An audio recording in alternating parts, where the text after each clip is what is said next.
बिस्मिल्लाहिर्रहमानिर्रहीम अस्सलामुअलैकुम रहमतुल्लाह। 8 फरवरी 2024 के जो इंतखाबात है वो तो हो गए। अब मरहला शुरू होना है कि हुकूमत की कमान जो है वो किसके सपुर्द करनी है, हुकूमत किसके हवाले करनी है।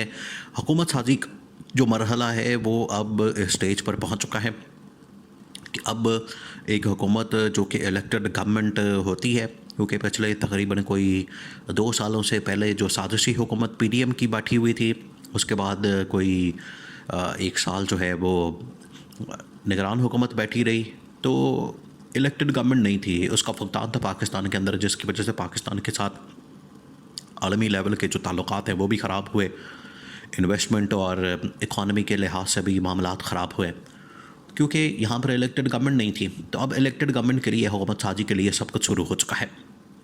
दूसरी जानब जो अहम तरीन स्टेक होल्डर है पाकिस्तान की इस्टेब्लिशमेंट, उनमें से जो टॉप पॉलिटिकल कमांड है वो भी एक्टिव हो चुकी है और उनकी जानब से ख़बरें बहुत ज़्यादा आना शुरू हो गई हैं। तीसरा जो अहम तरीन मामला है इमरान खान की रिहाई का, और उसके अंदर नवाज शरीफ वज़ीर-ए-आज़म बन सकता है या नहीं। ये तमाम चीज़ें इंतहाई अहमियत के हामिल मामलात हैं, इनको आपने समझना एक एक करके। तो सबसे पहले आपको बता दूँ कि ये चीज़ अब आपने जहन में रखनी है कि अब इलेक्शन के बाद हुकूमत साजी का मरहला शुरू हो गया है। अब हुकूमत साजी हर हाल में होनी है और एक इलेक्टेड गवर्नमेंट यानी कि एक मुंतखब हुकूमत मंजर आम पर आनी है। अगर तो ये वही नवाज शरीफ और नून लीग की हुकूमत आती है तो इसको आपने समझना, इसका तो ये मतलब है कि ये एक सिलेक्टेड हुकूमत है। सिलेक्टेड, इलेक्टेड नहीं, ई से नहीं शुरू हो रही, इलेक्टेड एस से शुरू हो रही है, सिलेक्टेड। तो आपने ई से पहले एस लगा देना है। अगर ये नवाज शरीफ वज़ीर-ए-आज़म बनता है, नून लीग की हुकूमत बनती है, तो ये सिलेक्टेड हुकूमत है, क्योंकि इन लोगों ने जिस तरीके से डील करके एनआरओ हासिल करके और सारा कुछ मुकम्मल करके हुकूमत में आने की कोशिश की, वो पिछले तकरीबन को 2-2.5 साल से जारी है। और ये कोशिशें इनकी कहाँ से शुरू हुई? वोट को इज़्ज़त से मुझे क्यों निकाला से इनकी शुरू होती है कैंपेन और आके ख़त्म होती है वोट को ज़िल्लत दो और मुझे क्यों बुलाया तक। अब यहाँ पर आके इनका सिलसिला रुक गया है। अब एनआरओ मिल रहा है, डील मिल रही है, सब कुछ हो रहा है। तो डील लेने के बाद, एनआरओ मिलने के बाद अब ये मामलात को लेकर जा रहे हैं कि अब हम हुकूमत साजी शुरू करें और हुकूमत बनाने का मरहला शुरू करें। अब नून लीग इस हवाले से मैदान में आ चुकी है। नून लीग कहती है कि हमारा अब वज़ीर-ए-आज़म भी हमारा होगा और वज़ीर आला पंजाब भी हमारा होगा, लेकिन असल मामला कुछ और है। जिन लोगों ने तो ये जहन में रखा हुआ है कि नवाज शरीफ चौथी बार वज़ीर-ए-आज़म आ रहा है, तो उनको भी धचका लगने वाला है। उसकी वजह यह है कि नवाज शरीफ के चांसेस बहुत कम हो गए हैं। कोलिशन गवर्नमेंट के साथ सिंपल मेजॉरिटी ना मिलने के बाद, 2/3 मेजॉरिटी ना मिलने के बाद, नवाज शरीफ के चांसेस तो बिल्कुल कम हैं कि वो वज़ीर-ए-आज़म हो सकता है। दूसरा जो अहम तरीन मामला है वो है पंजाब की सीएमशिप का, यानी कि पंजाब की वज़ारत आला का। तो पंजाब की वज़ारत आला अगर ऊपर नवाज शरीफ नहीं आता तो फिर पंजाब के अंदर तो वज़ीर आला पंजाब मरियम नवाज़ का बनना तो नामुमकिन है। और इसके ऊपर तो वैसे भी पहले भी इनकार हो गया था। इसके ऊपर तो दो टोक अंदाज में बात नहीं की गई थी कि ये जो वज़ीर आला पंजाब है मरियम नवाज़ यही बनेंगे। इसमें तो ऑप्शन काफ़ी सारे अभी मौजूद है। उसके अंदर बहुत सारे कैंडिडेट्स हैं जो कि वज़ीर आला पंजाब बनना चाहते हैं। इसके अलावा उनके पास कोई ऑप्शन नहीं है और वो सिर्फ़ अगर ये समझते हैं नून लीग वाले कि वज़ीर आला पंजाब मरियम नवाज़ ने बनना, और ये सिर्फ शरीफ ख़ानदान के अंदर ये बात चल रही है। वो चाहते हैं, इनकी ख्वाहिश है, लेकिन ख्वाहिशात के ऊपर मुल्क नहीं चलने, ख्वाहिशात के ऊपर रियासतें नहीं चलनी, ख्वाहिशात के ऊपर ख्वाबें नहीं बनती। ये आपने एक मेरिट के ऊपर और सबसे बढ़कर जो अवामी फ़ैसला है उसको तस्लीम करना पड़ता है। तो इस हवाले से तो धचका लगना है, पहली बात। दूसरी बात ये है कि अब आगे जो पॉलिटिकल स्टेबिलिटी है, उस पॉलिटिकल स्टेबिलिटी को मेक श्योर करने के लिए आपको इमरान खान के साथ बातचीत, मुज़ाकरात, डायलॉग, टेबल टॉक और कोई ना कोई रास्ता निकालना पड़ेगा ताकि बातचीत का अमल शुरू हो सके और आगे पॉलिटिकल स्टेबिलिटी मुल्क के अंदर आ सके।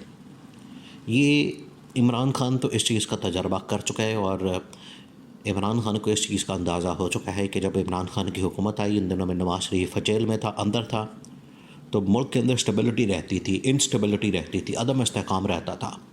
और नवाज़ शरीफ के पास मुलाकातें हो रही हैं, आ रहा है, जा रहा है, डील हो रही है, मुकमका हो रहा है, और हस्पताल आ गया, प्लेटलेट्स गिर गए हैं, क्लच प्लेटें उड़ गई हैं, रिंग पिस्टन बैठ गया है, और बस अब नवाज़ शरीफ जो है मौत के दहाने पर पहुंच चुका है। इस तरह की जो बातें फैलाई जाती थी, उसकी वजह से एक पॉलिटिकल इंस्टेबिलिटी रहती थी पाकिस्तान के अंदर।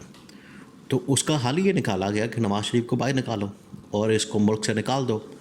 तो नवाज़ शरीफ तो पहले ही बैठा होता है इस इंतज़ार में कि मुझे कोई डील ऑफ़र करो मुल्क से जाने के, तो मैं भागूँ यहाँ से। अब इस सिचुएशन, इस सिनेरियो को आपने रखना है आज की सूरत हाल में। एक गवर्नमेंट आती है, वो गवर्नमेंट तो आ जाती है, लेकिन जब इमरान खान जेल में है तो इमरान खान से मुलाकातें, डील, आना जाना, ख़बरों में तो इमरान खान ही रहेगा। आगे अगर इन लोगों ने और सज़ाएँ देनी है इमरान खान को, वो तो जो भी इलेक्टेड गवर्नमेंट होगी वो तो उसके खाते में पड़ जाएंगी कि ये मौजूदा इलेक्टेड गवर्नमेंट जो है वो सारा इंतकामी कार्रवाई कर रही है। तो इलेक्टेड गवर्नमेंट जो है वो इस तासुर को या इस इम्प्रेशन को या इस तरह की ख़बरों को कभी भी अच्छा नहीं समझती है, और उसके ऊपर वो आखिरकार जो पॉलिटिकल इंस्टेबिलिटी है और अपने ऊपर जो दाग है वो नहीं लेना चाहते। तो इसको फिर इमरान खान के साथ बातचीत करना, जो इलेक्टेड हुकूमत है उसकी मजबूरी बन जाना। इस वजह से इमरान खान अब अगले 1 से 2 महीनों में बाहर आता नज़र आ रहा है, और उसकी वजह यही है कि इमरान खान को जेल में रखे और इमरान खान का ये पिछले 6 से 8 महीने के दौरान डट जाना, मुकाबला कर लेना। ये देखें, ये जो जितना इमरान खान के साथ सख्ती की गई है ये निगरान हुकूमत के दौर में की गई है। पीडीएम हुकूमत के अंदर भी इतनी हिम्मत नहीं थी कि इमरान खान के ऊपर हाथ डालते हैं। निगरान हुकूमत को क्योंकि कोई इनका हिसाब किताब इन्होंने पब्लिक में नहीं जाना होता, इनको निगरान हुकूमत को इतनी फ़िक्र नहीं होती, और निगरानों के ऊपर निगरान बैठे होते हैं, तो इस वजह से ये मामला चल गया। अब इलेक्टेड गवर्नमेंट में क्या है, ये नहीं हो सकता। देखिए, इसकी वजह से इस्टेब्लिशमेंट अभी भी एक्टिव है। ये हुकूमत, आपको चेहरे जो नज़र आना शुरू हो गए हैं, ये सिर्फ डमी है, ये पपेट है, ये डमी है, डमी हुकूमत है, डमी वज़ीर-ए-आज़म, डमी वज़ीर-ए-आला, पीछे और है कोई, और उन्होंने आके ही मुल्क अब चलाना है सही तरीके से, मानव से, क्योंकि पाकिस्तान अब मज़ीद इस तरह की अप्स एंड डाउन्स और इस तरह की जो इंस्टेबिलिटी है उसको बर्दाश्त नहीं कर सकता, उसका मुतामिल नहीं हो सकता, अफोर्ड नहीं कर सकता, क्योंकि बहुत तजर्बात कर लिए, बहुत अप्स एंड डाउन्स देख लिए। तो जो पाकिस्तान की टॉप मिलिट्री कमांड है, जिसके अंदर general Asif Ghafoor, DGI general Nadeem Anjum, वो इस हवाले से फ़ैसला कर चुके हैं, और अहम तरीन जो कोर कमांडर्स हैं, पाकिस्तान को हमने आगे लेकर जाना है, और इसके लिए हमने हुकूमत साजी करके इमरान खान के रिहाई को हर सूरत में यकीनी बनाना है।